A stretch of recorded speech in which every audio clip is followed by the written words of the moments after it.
bonjour asalaamaaleykum sama gars dalee ak jàmm seen Diarra Pro votre chaîne de technologie bi ngi leen siyaare lu bëree bëri tey dañ indi benn affaire bu am importance sa téléphone pour nan ngay def ba bloqué publicité boo xam ne day dal ci sa téléphone ba nga xam ne ni comme booy connecté wu ci benn application bi dafay ak publicité yi di ñëw wala nga télécharge dara mu indi ay publicité wala nga dugg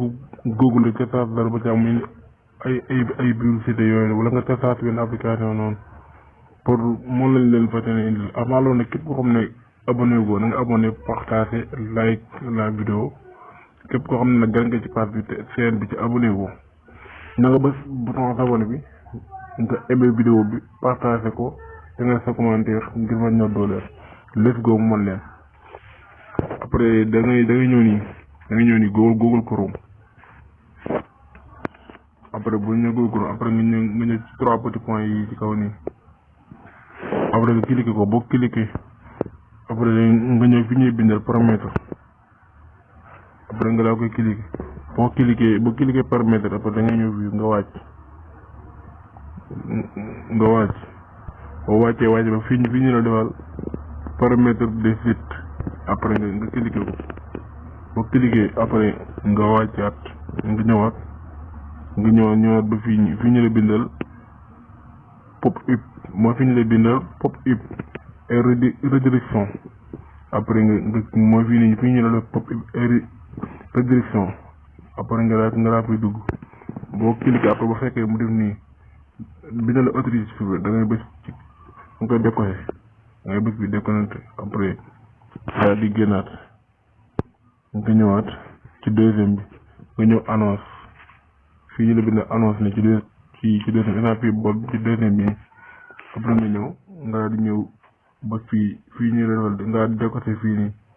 fi mu la defal annonce mooy ci cross bi après nga décoché ko bu ko décoché après nga génn nga vérifié gis nga ko bind na fii mu defal pop-up et réduction defal na la bloqué annonce bi defal la bloqué sur certains des sites bon message bi bloqué rek boo xam ne boroon télécharge dara nga seen ay vidéo wala nga dugg Google du indi benn publicité de site internet du indi benn publicité seen benn publicité du wàcc da nga jékki-jékki taal sa connexion rek publicité di wàcc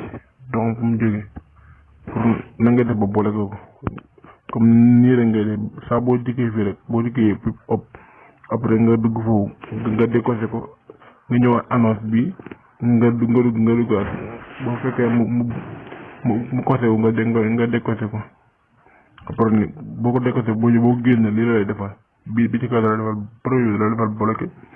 deuxième bi fi ñu bind annonce mu defal la bloqué sur certains des sites après boo xoolee gis nga boole ko noonu lépp boole ko kon sama gars yi noonu nekk lañ nga defee képp koo xam ne nekk abonné ko nag abonné partagé te def sa commentaire merci à vous